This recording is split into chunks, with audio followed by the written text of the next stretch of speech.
Right guys, we have some good but also bad news regarding the iPhone SE4, so let's delve into it. So a common complaint with the SE3 is of course the archaic design Apple still uses for this product.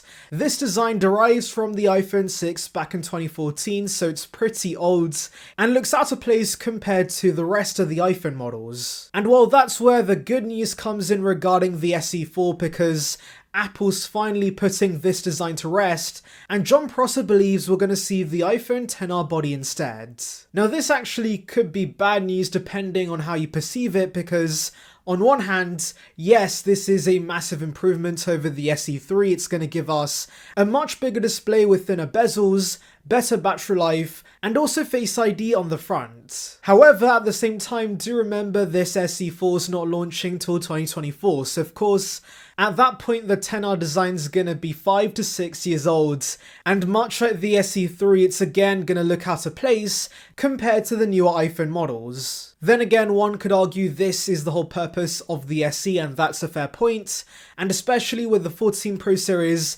introducing the dynamic island we should see with other iPhones in the near future, giving the notch design to the SE makes sense, since by the time we do see this, the rest of the range is going to look a lot better than this. But also for those who love the SE for the small size, this news is disappointing because the XR is a brick. It's super thick and of course way larger than the current 6.1-inch iPhones because of the thicker bezels, and I think many would prefer a 13 mini based SE instead with a smaller design. And I can't lie guys, I do think that's more likely, because if you take a look at the SE upgrades we've got in the past, Apple does always recycle a body that's already in production, so of course the fact the XR and 11 have been killed off does mean Apple would have to restart production for this body, which of course could be pretty expensive and does defeat the purpose of the SE. Since do remember, the whole reason Apple doesn't charge a lot for the SE is because they are dirt cheap to produce,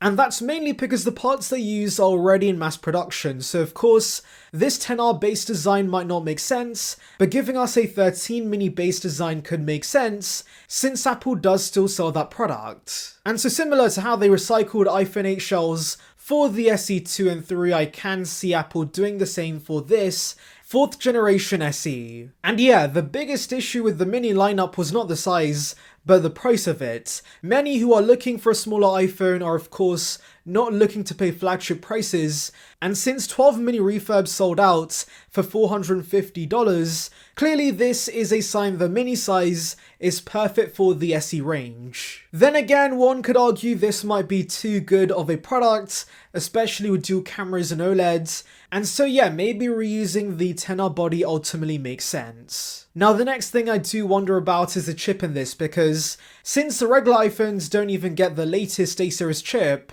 will the SE4 not get the A17 chip and settle for the A16 instead? Because it would be weird for the SE to get the latest A17 like it has in the past, and then the regular models miss out on that. So yes, I do think it's going to get the A16 chip, hence resulting in a pretty minor upgrade in terms of the performance. And cameras wise, that's also going to be the case if we do get the XR design, because the current iPhone 8 does use the XR sensor, so I can see Apple carrying over that with the XR design. So really the big change with this is going to be the new design and the display, but apart from that, everything else is going to be the same for the most part. Oh, actually, battery could see a massive upgrade, because that more efficient A16 chip with the bigger battery and of course a not so power hungry 6.1-inch LCD panel means we should see some pretty impressive battery life. Though I could see Apple reducing the battery size in this so that the battery life of this does not cannibalize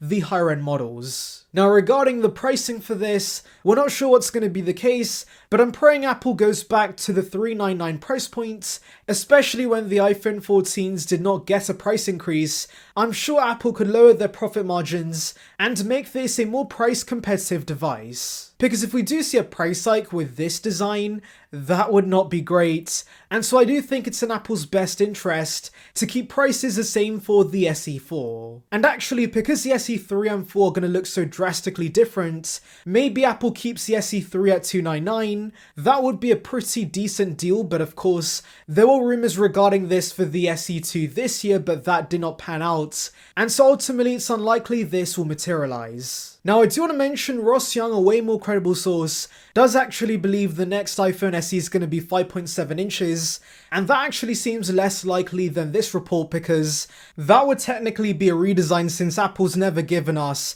a 5.7 inch LCD iPhone, so that seems very unlikely considering that Apple usually, of course, recycles existing designs. Anyways, let's delve into your iPhone SE questions. So regarding Ross Young's leak, James says, I would totally be down for a 5.7 inch display. I kinda wish the 5.8 inch screen never went away as the base model size. And I'm actually with you, the iPhone X size was perfect, it should have stayed in the Pro lineup, and so I'll be glad if Apple does bring it back for the SE series, even if I do think it's unlikely. So TechMNO says, I think they have the component stock for iPhone X lying around, they're just waiting for the right timing. And yeah, maybe that's the case. I mean, Ross Young's a display expert, he knows everything there is to know about supplies, so maybe that is the case.